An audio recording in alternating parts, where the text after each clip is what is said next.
Hi மக்களே! நம்ம அன்னதானம் குடுத்துட்டு ரிட்டர்ன் வரப்ப சாலையோரத்துல கொஞ்சம் பேர் குடிசை போட்டு வாழ்ந்துட்டு இருந்தாங்க. சரி அவங்கள்ட்ட போயிட்டு ஏதாச்சும் ஹெல்ப் வேணுமான்னு கேட்கலான்னு சொல்லிட்டு உள்ள போனோம். அங்க ஒரு வீட்ல பார்த்தீங்கன்னா 2 பாப்பா இருந்தாங்க. அந்த வீட்டோட சிச்சுவேஷன பார்த்தீங்கனாலே, அவங்க எந்த சூழ்நிலையில வாழ்ந்துட்டு இருக்காங்கன்றது உங்களுக்கு தெரியும். அந்த பாப்பாட்ட போய் பேச்சு குடுத்தோம். ஒரு பெரிய பாப்பா 11த் படிக்கிறா. சின்ன பாப்பா வந்து 9த் படிக்கிறா. அப்பா, அம்மா எங்கன்னு சொல்லி கேட்டோம். அம்மா வந்து கேரளால தங்கி வேலை பார்க்குறாங்க. அப்பா வந்து எங்கள விட்டுட்டு போயிட்டாரு. அம்மா வந்து வீட்டு வேலை தான் பார்க்குறாங்க. பாட்டி கூட தான் நாங்க தங்கியிருக்கோம்ன்னு சொன்னாங்க. ரொம்ப கஷ்டமா இருந்துச்சு. சரி உங்களுக்கு என்ன பாப்பா வேணும்னு கேட்டோம். நோட்டெல்லாம் வேணும்க்கா அப்படின்னு சொல்லி சொன்னாங்க. சரி என்னலாம் வேணும்னு எழுதி குடுங்க. நான் நெக்ஸ்ட் வீக் வாங்கிட்டு வந்து தரேன் அப்படின்னு சொல்லியிருந்தேன். எழுதி குடுத்தாங்க. அடுத்து பாட்டிக்கிட்ட வந்து உங்களுக்கு என்னம்மா வேணும் அப்படின்னு, நல்ல சாப்பாடு சாப்பிட்டு ரொம்ப நாள் ஆச்சும்மா. ஏதாச்சும் சமைக்க பொருள் வாங்கி குடுங்க அப்படின்னு சொன்னாங்க.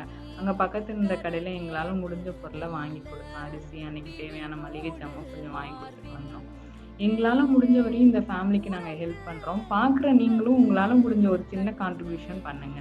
நம்ம சேனல தொடர்ந்து பாருங்க, சப்போர்ட் பண்ணுங்க. Thank you.